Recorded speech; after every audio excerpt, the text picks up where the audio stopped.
All right, as we get ready for our next in our series, Left on the Desk, one of the things that we need to look at is a very important verse from Deuteronomy 29:29.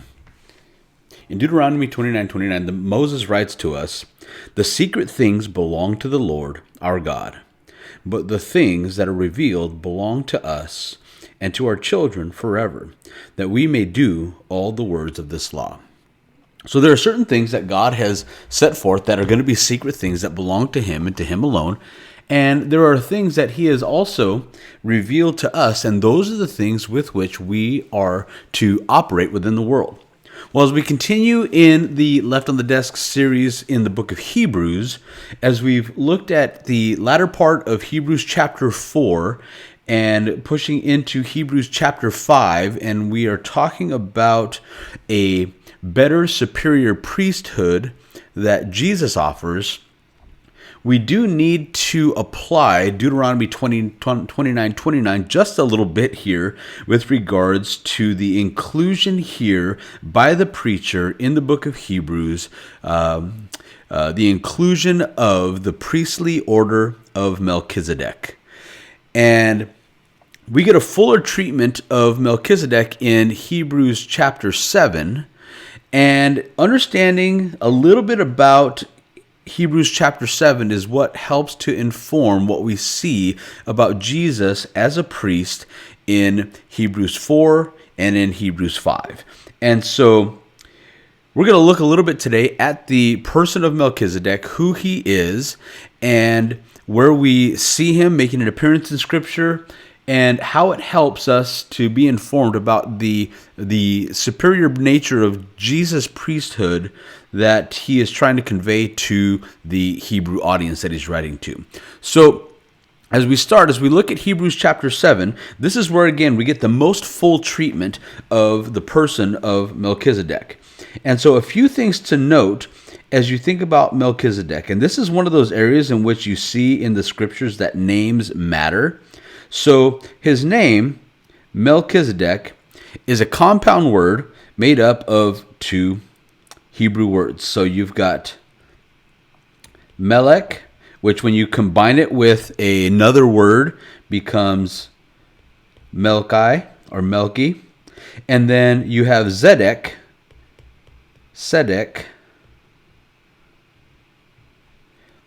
and so Melech is king, and Sedek is righteousness.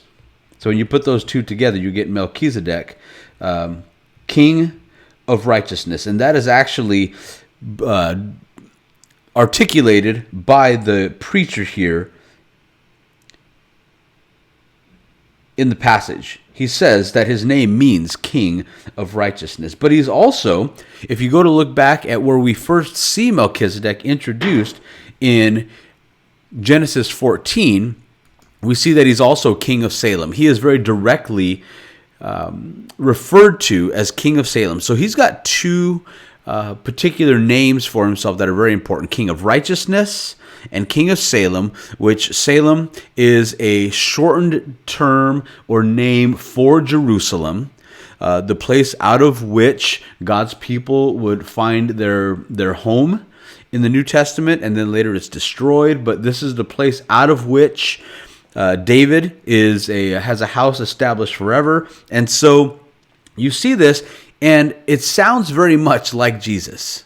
When you think about two names that you would ascribe to Jesus, is King of Righteousness, that he is absolutely a royal figure with regards to righteousness, and he is also, and we see him referred to, for example, in Isaiah, which some would term the fifth gospel, we see him referred to as the Prince of Peace. And so there's a royal type nature to his peace that is displayed there. So, but in going back to the text, there's some other things that are very interesting here, because we see some very unique features about Melchizedek, that he is without father or mother or genealogy. He has no beginning and no end of life.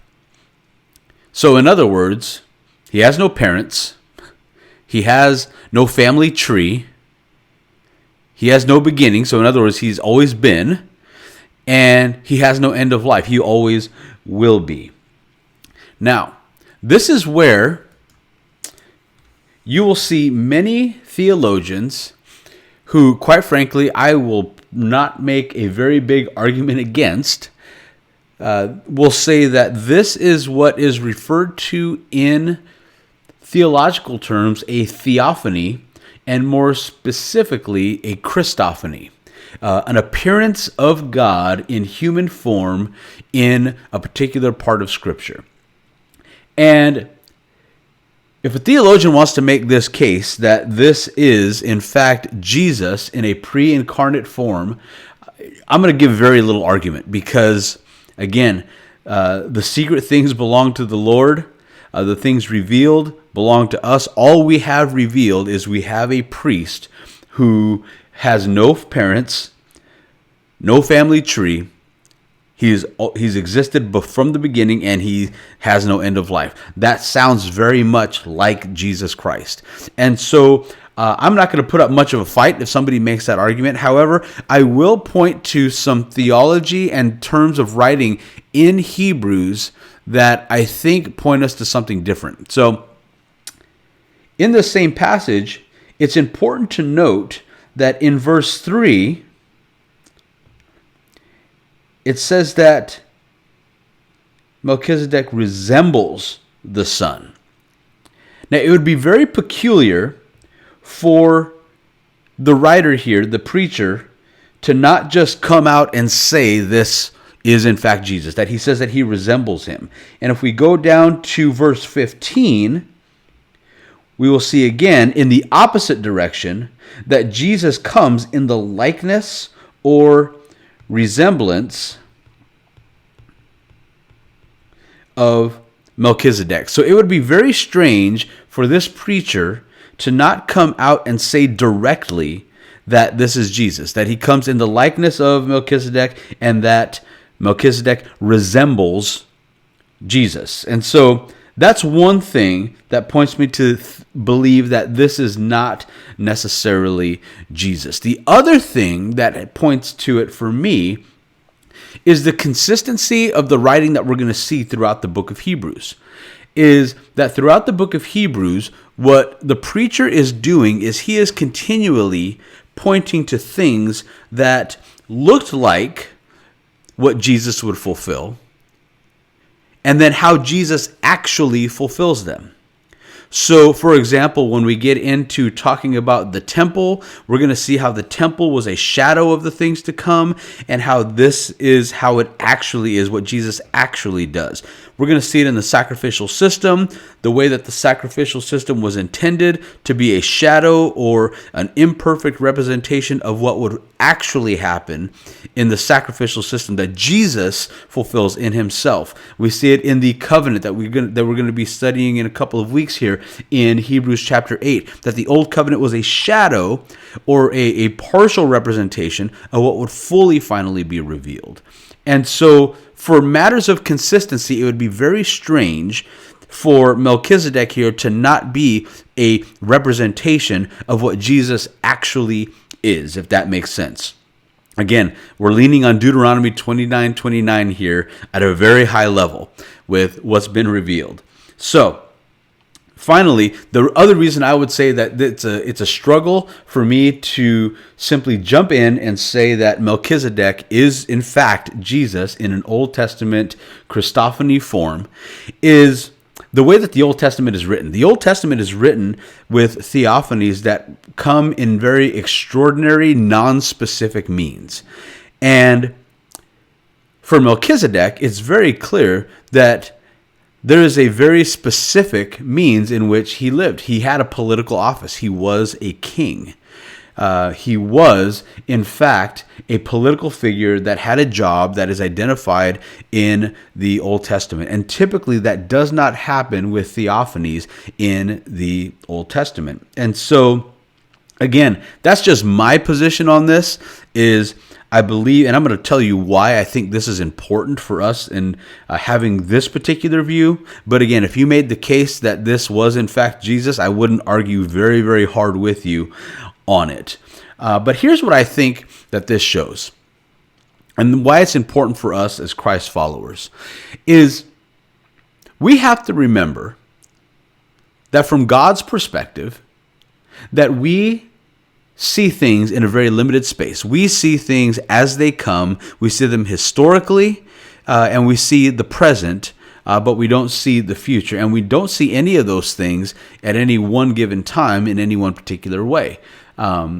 Whereas with God, God sees every moment of eternity, and both eternity that is timeless and our timelined humanity, our history. He sees all of it in one continuous now. He sees an unformed world. He sees Melchizedek blessing Abraham in Genesis 14. He sees the monarchy falling apart. He sees Jesus on the cross, and he sees your salvation moment all in one continuous now. So there's nothing in which God is progressive in the way that he is ordering history and the future. He sees all things in one space, and as such, all things are ordered together by him, even though they seem like they're in chaos to us. The things revealed, the things in secret to him, are all ordered perfectly. So when we see this in Hebrews chapter 7, what we're seeing is that Jesus is being described as a priest who was already planned to be a priest on our behalf, and there had to be a means by which for him to be a priest outside of the Levitical priesthood. There had to be a means for it. And so this, I believe, is God doing the pre-work by having this particular person that we have in Melchizedek, who was already ordained and prepared in advance to be that line. This is the whole reason that Melchizedek exists. He has one job and one job only, is to be the Old Testament representation of what Jesus will be as a priest forever. Because if we think about it, if Melchizedek does not exist, there is no way practically, unless God comes up with some other way that we don't know, for Jesus to be a priest for us. Jesus cannot, because it is foreordained, he will be of the tribe of Judah. There is no possible way for him to rightly, without violating the law, be a priest if the Levitical priesthood is the only means by which on earth God has ordained a priesthood. There has to be something more. And so this, for me, is where I see what God is doing, is he's putting together all the pieces of the puzzle in place from beginning to end. And this is why we have this inclusion of Melchizedek, because it's the only thing that we need revealed.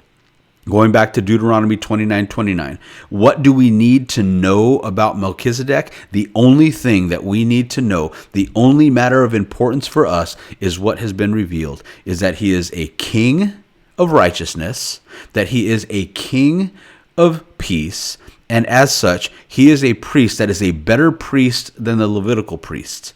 And because of that, Jesus can authentically come in this particular line. What it also does for us, if we look at where the preacher is drawing his information from Genesis 14 and Psalm 110, what is happening here, if you look at Psalm 110 in a much deeper way, is that the king, the monarchy, and the priesthood unite. That really is the essence of Psalm 110, that the monarchy, which is one thing in the law, and the priesthood, which is one thing in the law separately, become one thing.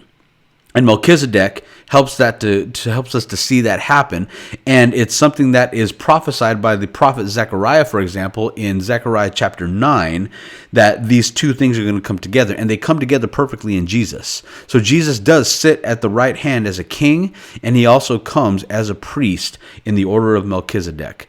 I know that this particular segment of Left on the Desk leaves a lot to be desired, and I wish I had more for you in that. But really, what the aiming point of understanding Melchizedek is to know that he gives and provides a better priesthood that the Levitical priest couldn't, and that from the Deuteronomy 29:29 hermeneutical standpoint, what we can say is that what we have is all that we need to have with regards to Melchizedek, and that we can move forward in the scriptures to see that whatever he is, he does in fact point to Jesus' priesthood for us eternally, which should give us confidence because we need a priest who intercedes for us eternally. And so I wish I had more for you. I wish I had more time. I try to limit these to about 15 minutes, and I'm already over time. So that for you, friends, I hope this will inspire your study to dig a little deeper. And perhaps at another point, you and I can get together so we can discuss a little bit more from this particular chapter of what was left on the desk.